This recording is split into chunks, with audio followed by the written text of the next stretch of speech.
When people assume that I'm white or that I'm Jewish or, something that I'm not, or I don't consider myself to be, I kind of question their exposure to people of my race and my culture.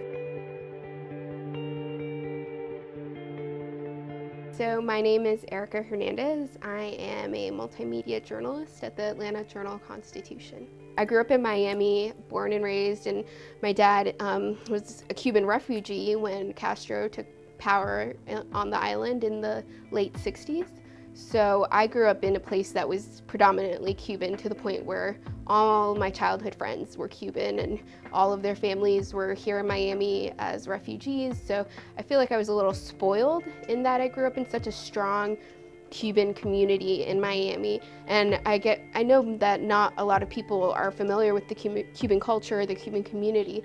So when someone assumes that I'm white or that I'm Jewish, I'm wondering how much exposure they've had with Hispanic people and the wide spectrum of Hispanic people, Puerto Rican, Cuban, Mexican, Spanish. There's so many different Brazilians from Uruguay. There's so many different kinds of Hispanics and where people come from in that ethnicity.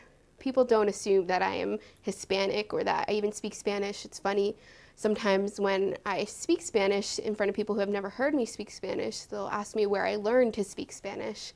And that kind of throws me because, my last name is very Hispanic. Mm-hmm. So it kind of makes me question, well, what do you think I am if you're unsure of if I'm Hispanic? My grandma took care of us, and my grandma didn't speak any English. So me and my sister learned Spanish pretty much side by side with English. It was spoken in our home by my dad and by our grandparents, and then English was spoken by my mom.